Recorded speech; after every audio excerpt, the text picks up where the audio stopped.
한 심리학자 연구에 의하면 가족의 부모 모습을 세 가지 유형으로 말했습니다. 첫째는 명령형 부모, 두 번째로는 공유형 부모, 부부가 서로 동등한 권위로서 공유하고 서로의 권리를 주장하고 인정하는 가운데 평등하게 하는 형태를 말합니다.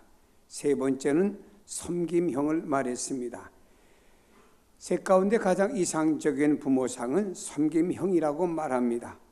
모든 가정은 섬김의 장이 되어야 한다고 말하는 것입니다. 그리할 때 거기에 존경과 사랑과 신의가 하나로 묻어난다고 말합니다. 명령형 부모 밑에서 자라는 자녀들에게는 상처가 많답니다. 늘 지시받고 야단맞고 욕을 들으며 자랍니다. 언젠가 부모 토막 살해 사건 청년이 있었습니다. 그는 바로 명령형 부모 밑에서 자랐다라고 합니다. 그의 성격은 내성적이고 차분한 듯했지만 그 속에는 상처가 있었고 이 상처가 터지면서 엄청난 사건을 저지르고 이것이 부모에 대한 보복의 방법이라고 생각했기 때문에 토막 살인 사건이 난 것을 학자들은 여러 가지 평하는 것을 들어봤습니다. 공유형 부모 밑에서 자라난 사람은 항상 경쟁적인 마음을 지니게 됩니다. 사람들과의 관계가 평등하면서 좋은 듯하지만 경쟁심이 강해지고 항상 사람들과 비교하며 살아갑니다. 자기 권리, 자기 주장, 자기의 이익을 빼앗기지 않으려고 합니다. 그러다 보니 이런 사람들은 차갑고 냉정하게 살아가게 됩니다. 섬기는 사람 밑에 자라난 자녀들은 항상 베풀 줄 알고 다른 사람에게 배려하려고 하는 사람들이 됩니다. 따뜻함이 있고 그 따뜻함은 사람을 좋게 만들어줍니다. 여러분 어떤 유형의 사람입니까? 여러분의 자녀들은 어떤 유형으로 자라가고 있다라고 생각을 합니까? 한번 생각을 해보죠. 저도 말씀을 준비하면서 제가 자녀들 키우면서 어떤 유형으로 제가 부모로서 역할을 했을까 한번 돌아봤어요. 여러분 모든 것에서 섬김은 통합니다. 특별히 지도자들은 사람들을 리드해가는 원칙에 있어서 이 섬김의 삶이 막강한 힘, 즉 에너지를 발휘한다고 하죠. 우리는 이것을 깨달아야 됩니다. 어디서든지 어떤 형태이건 간에 예수님의 섬김을 배울 때 우리는 모든 것을 이길 수가 있습니다. 섬기는 것이 낮아지는 것 같고 섬기는 것이 그 자체가 자존심을 상하게 하는 일이 될런지는 모르지만 섬김은 대단한 힘을 가지고 있습니다. 예수님께서 세계를 감동시키고 구원하실 수 있었던 것은 섬김 속에 나타나는 힘이었다라고 볼 수가 있습니다. 주님은 하나님이셨어요. 만왕의 왕이셨습니다. 세상에 무엇과도 비교할 수 없는 어마어마한 분이시죠. 그런 분이 육신을 입고 이 땅에 오셨습니다. 그리고 우리에게 이렇게 말씀을 하십니다. 인자가 온 것은 섬김을 받으려 함이 아니라 도리어 섬기려 하고 자기 목숨을 많은 사람의 대속물로 주려 함이니라. 여러분 이것은 서로 어울릴 수 없는 말씀같이 봅니다. 왕이신 하나님, 창조주 하나님, 이런 하나님이 섬긴다. 이게 뭔가 맞지 않는 듯한 말씀으로 우리는 볼 수가 있습니다. 그러나 주님은 그런 권세에도 불구하고 낮아지셨고 섬기려 오셨다라고 우리에게 말씀하시는 겁니다. 오늘 본문은 바로 이런 내용을 소개하고 있습니다. 예수님께서 제자들을 어떻게 섬겼는지를 잘 보여주는 내용입니다. 십자가에 돌아가시기 전날 밤 주님께서는 만찬을 베푸시다가 자리에서 벌떡 일어나 겉옷을 벗고 수건 허리에 두르신 다음에 대야에다가 물을 담아가지고 제자들의 발을 씻기십니다. 제자들은 깜짝 놀랐습니다. 베드로도 깜짝 놀라 말하기를 이럴 수가 없습니다. 만류하니까 주님이 하시는 말씀이 이 일을 하지 않으면 너와 나는 상관이 없다고 하시면서 주님은 계속 발을 씻기셨습니다. 여러분 이 장면 한번 생각해 보세요. 어떻게 보면 어울리지 않는 모습으로 볼 수 있습니다. 하나님, 왕, 메시아, 그리고 주님의 이런 행동은 서로 앞과 뒤가 맞지 않는 듯하는 어울리지 않는 이런 모습으로 보여집니다. 영광과 높음과 위엄과 그 자체이신 주님이 제자의 발을 씻기시다니요. 주님께서 어떻게 이런 일을 할 수가 있습니까? 그렇다면 주님께서 이렇게 하신 이유를 무엇이라고 생각합니까? 왜 주님은 스스로 낮아지시고 부유한 자로서 가난한 자가 되셨는가? 세상에 가지지 않는 방법이 없고 하나님만이 가지는 방법으로 주님은 제자들을 섬긴 것을 보게 됩니다. 헬라 사람들은 섬김은 품이 없는 일이라고 말했고 다스리기 위해서 사람은 태어났다라고 말합니다. 유대인들은 말하기를 섬김은 무가치한 것이라고 말합니다. 로마 사람들은 섬김은 수치스러운 것으로 여겼습니다. 용기, 강함, 이것을 미덕으로 여겼습니다. 사람들은 그래서 잔치상에서 높은 자리를 앉기를 원합니다. 대접받기를 원합니다. 이 사람의 마음이 예나 지금이나 어느 나라 어느 민족이든지 간에 다 같다라고 하는 것을 보여줍니다. 왠지 사람들이 자기를 인정해 주지 않고 대접해 주지 않으면 그때부터 섭섭해지는 것입니다. 이러한 세상에 하나님의 방법을 주셨어요. 이것을 통해서 평화를 이루고 생명을 이루기 위해서 주님이 방법을 주신 것입니다. 그 방법이 바로 오늘 말씀에 내가 너에게 행한 것 같이 너희도 행하게 하여 본을 보였노라고 말씀합니다. 우리 주님께서는 본을 모델이 되어주셨다고 했는데 성도들이 서로 관계에 적용하고 존중할 이런 본을 보여주셨습니다. 과거, 현재, 미래에 주님이 보여주신 본을 따라서 우리 성도들이 세상에서 이렇게 살아가야 된다라고 하는 것을 말씀해 주고 있습니다. 여러분, 우리는 주님의 삶을 좀 배워야 됩니다. 설날이 되면은 모든 가족 식구들이 모입니다. 부모, 자녀, 형제, 자매들이 모입니다. 오랜만에 만나서 형제 우애를 다지는 이런 가정도 있습니다만 오랜만에 만나가지고 설을 지나고 대판 싸움하고 헤어지는 가정도 있답니다. 여러분, 그 가운데서는요, 또 만나면은 어떤 그 형제나 자매들은 내가 누구고 어떻게 성공했고 내가 이만큼 잘 살고 이만큼 출세했고 등등을 내세우는 형제나 자매도 있습니다. 반대로 보면은 그렇지 못하고 소외되고 어렵고 과거엔 잘 나가다가 지금 힘들게 살아가는 사람도 있습니다. 보이지 않게 우열이 가려지는데 이럴 때 잘못 자극하다 보면은 이 자극이 그만 오랜만에 모였던 가족들에게 불화의 불씨를 제공해 줄 수가 있겠지요. 이때 우리는 주님의 섬김을 한번 생각하고 내가 어떤 위치에 있든지 간에 이것을 실천한다고 하면은 우리 가정이 얼마나 아름다운 하모니 속에서 아름다운 모습이 이루어질까? 여러분, 우리가 사랑하는 교회라는 공동체도 마찬가지고 이 사회라는 공동체와 여러분들이 속한 모든 공동체가 다 마찬가지라고 봅니다. 우린 주님의 이러한 삶을 좀 배워야 합니다. 예수님은 이런 능력을 가지셨습니다. 바로 섬김의 능력입니다. 우린 주님으로부터 섬김을 배워야 됩니다. 섬긴다는 말은 다른 말로 말하면 종이라는 말이죠. 종이라는 말은 권력자와 지배자와 정반대가 되는 말이 되겠죠. 섬김이라고 하는 걸 워십 서비스라고 부르는데 이것은 하나님을 섬기는 마음으로 사람을 대하라, 이런 말이 되는 것입니다. 여러분, 우리는 주님의 이러한 방법을 배우는 것이 아니고 그런 사람이 되는 게 중요한 거예요. 섬기는 방법을 아는 것은 중요한 것이 아닙니다. 섬기는 사람이 되어야 됩니다. 사람이 되어야 돼요.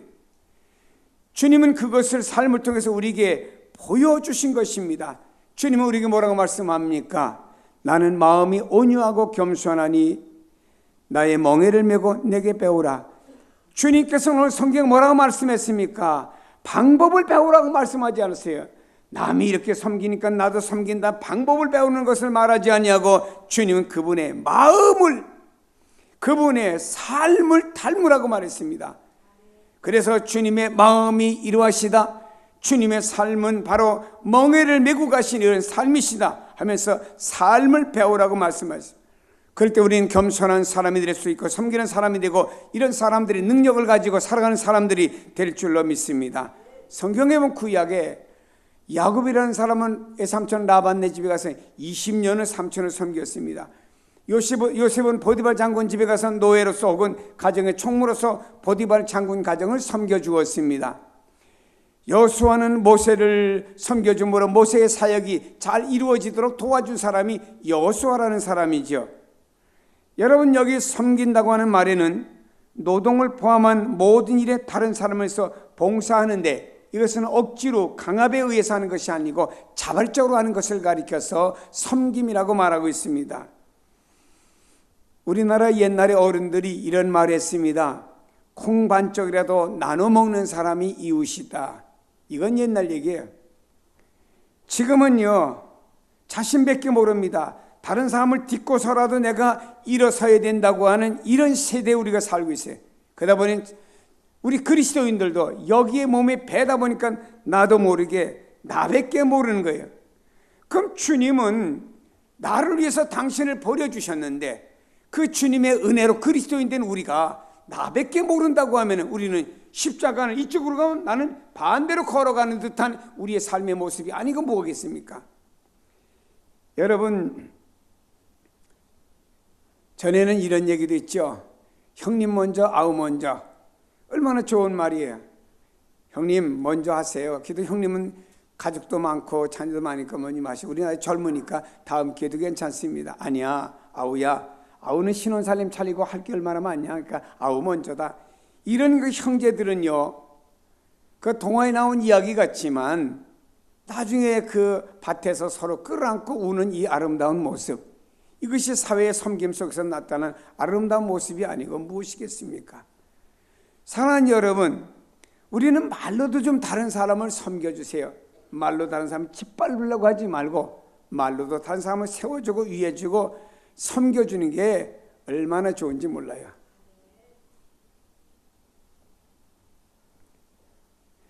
청주 지역에 선교 초기에 이런 일이 있었습니다. 청주 지역이 겨울에 춥답니다. 선교사 밀러라고 하는 분은 청주 지역, 충청북도 지역에 많은 교회를 이렇게 돌아봅니다. 그러다가 이 청주 지역에 한 교회를 오게 되면 그 교회 나가신 윤노인이라는 분이 계시는데, 선교사님이 추운 겨울에 자기 마을에 오기 위해서는요, 내를 건너야 되는데 그때는 징검다리도 없던 시절인지라 선교사님이 신발을 벗고 바지를 걷고 그 추운 얼음도 있고 한 그 물을 건너와야 됩니다. 선교사님이 건너오려고 저 멀리서부터 신발을 벗고 바지를 걷으면은 윤노인이 뛰어가면서 말합니다. 그 물 건너서 선교사님 바지 올리지 마시고 신발 벗지 마시라고, 내가 건너간다고. 그 윤노인이 건너와 가지고 선교사님, 젊은 선교사님을 할아버지가 업고 내려 건넙니다. 얼마나 차가운지 살을 예우는 듯한 추위에도 이 윤노인은 선교사님이 이 마을을 향해서 오시는 그때를 맞춰서 언제나 가서 선교사님을 기다렸다가 업고 내를 걷는다는 이야기 속에서 바로 이러한 것들이 섬김이 아니고 무엇이냐라고 하는 거예요. 여러분, 오늘 성경의 본문 내용은 그렇습니다. 바로 본문 내용에서 이 섬김이 잘 이루어지면 그 속에서는 화평과 아름다움을 이룰 수가 있어요. 예수님과 제자들은 지금 유월절 만찬을 드시기 위해서 마가의 다락방에 모였습니다. 근데 마음은 서로 좋지 않았어요. 다 이렇게 뒤틀린 마음이었습니다. 왜 그러냐? 야고보와 요한 때문입니다.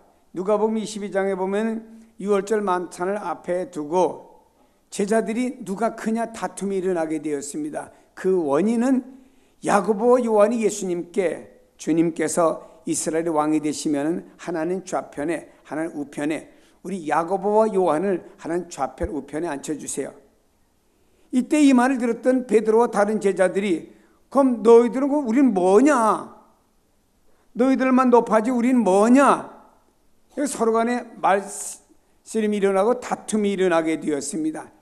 이러고 나서 불편한 마음을 가지고 이들은 유월절 만찬을 먹기 위해서 한 장소에 모이게 되었습니다. 이런 불편한 마음을 가지고 모였습니다. 그러다 보니 이들이 그 집에 들어갈 때는, 남의 집에 들어가거나 이들은 유월절 만찬을 먹거나 음식을 먹을 때 꼭 손과 발을 씻는데, 손과 발을 씻는 것도 잊어버리고 그냥 들어갔습니다. 이때 예수님께서는요, 그런 서로 불편한 마음을 아셨습니다. 주님께서는요, 만찬하시다가 옷을 벗으시고 허리에 수건을 두르시고 대물을 떠다가 저들의 손발을 씻기기 시작했습니다. 그러므로 말미암아 내가 크냐 했던 제자들의 마음의 긴장이 대립이 풀어지기 시작했습니다. 그리고 그 안에 화평이 이루어지기 시작했습니다. 불신과 다툼이 있던 그 자리가 화해장으로 변해버린 것입니다. 섬김이 있을 때 그 자리가 바로 이런 자리가 된다라고 하는 것입니다. 섬김을 받으려고 하는 사람만 있는 곳에는 불평이 있고 원망이 있습니다. 그곳에는 분쟁이 있고 다툼이 있습니다. 이것은 바로 섬김이 없기 때문에 이러한 일이 일어난다라고 하는 것입니다. 그건 사랑이 아닙니다. 보이기 위한 형식일 뿐이라고 하는 것입니다. 그러므로 섬김의 사람에게는요, 영향력 있는 삶이 있습니다. 여러분, 성경이 이렇게 말씀합니다. 내가 너에게 행한 것 같이 너희도 행하게 하려 하여 본을 보여노라 라고 말씀했습니다.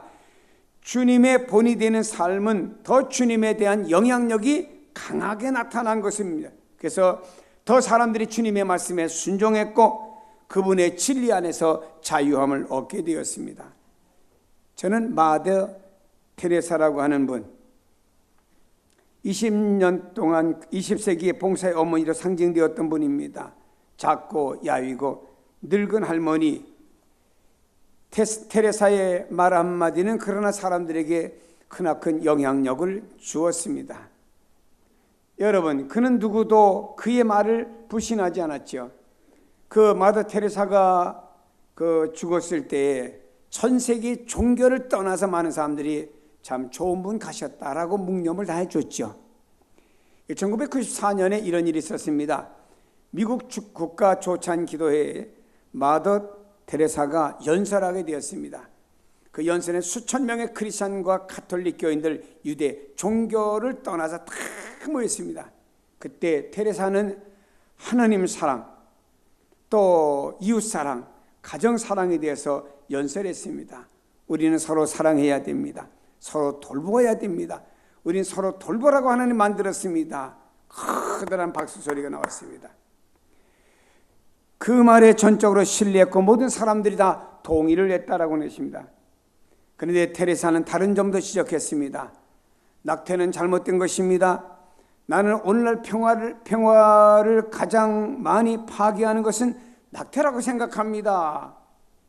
그녀는 타협하지 않고 단호하게 그 이유를 설명했습니다. 잠시 동안 침묵이 흐르다가 박수 소리가 또 나왔습니다. 근데 모든 사람이 박수치는데 두 사람이 박수를 안 쳤습니다. 대통령과 영부인과 부통령과 그의 아내 두 그룹의 사람 박수를 안 치고 가만히 앉았습니다. 왜냐? 이들은 정치적 목적을 위해서 낙태를 허용한다고 한 사람이기 때문에 그 박수를 칠 수가 없었다는 것이죠. 마침내 그녀는 모든 이야기를 마쳤습니다. 청중은 그 테레사의 말에 거슬린 사람은 하나도 없었고요. 연설이 끝났을 때 누구도 야유를 보내거나 이의를 제기한 사람은 한 사람도 없습니다. 다 일어나서 기립해서 우리 같은 박수를 쳐주었습니다. 왜 그랬을까요? 마더 테레사는 섬김의 모범이 있었기 때문이라는 거예요. 평생 낮은 자리에서 가난한 자들과 병든 자들과 소외된 자들을 위해서 봉사하고 섬기는 삶을 살았습니다. 이것이 그의 신뢰의 힘이 되었다고 하는 거예요. 여러분이 사는 삶이 힘든 거 압니다. 여러분 사업이 있습니다. 직장이 있습니다. 가정이 있습니다. 이것마저도 버겁다라고 하는 거 압니다. 그러나 여러분 그 안에다가 여러분이 그리스도인이라고 하면 그리스도인 나온 섬김의 삶의 모습이 어디서든지 작게는 가정에서부터 일어나서 더 나아가서는 우리는 교회와 사회 속에 이런 모습이 일어나야 되지 않겠습니까? 여러분 섬김의 리더십을 가진 사람의 말을 사람들이 듣습니다. 힘이 있습니다. 주님께서 말씀하시니 우린 듣습니다. 그분이 나를 위해 섬겨줬습니다. 나를 위해 죽으셨기 때문에 우리는 그분의 말 속에는 아멘하고 예수님의 말에 의의나 토다는 사람 아무도 없는 것이죠. 여러분 섬기는 사람이라고 하면 섬김을 받는 사람들은 바로 여러분의 말을 듣게 되어 있습니다. 그래서 여러분 우리가 가정에서나 교회에서나 사회에 여러 곳에서 우리는 섬기게 될 때 거기에 힘이 되고 능력이 되고 화평이 되고 섬기는 사람의 말을 많은 사람들은 듣게 되는 줄로 믿으시기를 바랍니다. 이런 섬기는 사람을 이 사회가 존경하더라고요. 아무리 내가 섬기는 자리에 낮은 자리에 내려갔다라고 해도 낮은 자, 천한 자, 못난 자가 되는 것은 아니잖아요. 주님께서 이렇게 말씀하셨습니다. 종이 주인보다 크지 못하고 보냄을 받은 자가 보낸 자보다 크지 못하나니. 여러분 그렇습니다. 주인이 종을 섬깁니다. 여러 가지 면에 섬깁니다. 그렇다고 해서 종이 주인 되는 건 아니잖아요. 선생님이 학생을 위해서 여러 가지 섬겨주고 도와줍니다. 선생님이 밥 못 먹는 아이에게 도시락도 사다 줍니다. 그것도 학생이 선생 되는 거 아니잖아요. 여러분이 사업을 하시는데 경영자가 함께 일하는 여러 종업원들이 일하는 사람들을 잘 섬겨줍니다. 그렇다고 그 사람들이 주인이 되는 경우는 아니죠. 그 종업원이 주인이 되는 경우는 있기는 있더라고요. 어떤 경우냐? 제가 마카오에 갔더니 마카오에서 저를 안내해 주는 분이 그런 얘기합니다. 마카오에서는 다 토박을 좋아하는 그 지역인데 음식점 주인과 주방장이 끝나고나 도박을 한답니다. 그럼 주방장이 따면은 다음날 주방장이 주인이 되고 주인이 주방장으로 바뀐답니다. 글쎄 그런 경우는 내가 모르겠어요. 그렇지 않는 한은 여러분 아무리 그 주변을 섬긴다고 해도 내가 그 위치에서 되고 그 사람이 내 위치에 서는 건 아니라 이 말이에요. 여러분 우리 안에 무엇이 문제입니까? 인정만 받으려고 하는데 문제가 있는 거예요. 섬기려고 하는 자세보다 대접받기를 원하는 자세가 더 크다고 하는 겁니다. 어떤 그 모임에서 단체장이 되거나 교회에서도 어떤 그 직분이 있는 사람들이 있습니다. 그거는 잘하다가 그 사람이 때가 되면 놓고 저 밑에 들어가 회원이 되거나 낮은 자리가 왜 못하는지 모르겠습니다. 그 다음에 낮은 자리에 앉아서는 맨 앞에 사람 세워놓고 비난하고 불평하고 원망만 하잖아요. 내가 할 때는 안 그랬는데.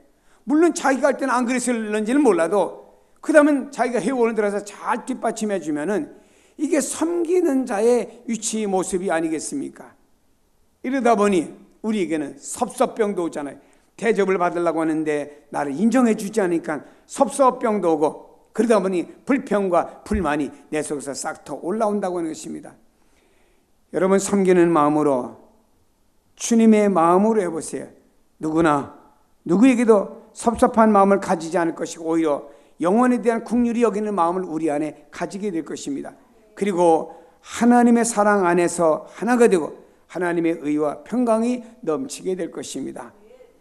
가끔 어떤 정치인들이 자기를 소개할 때 정치인을 소개하는 화보라는 게 있더라고요.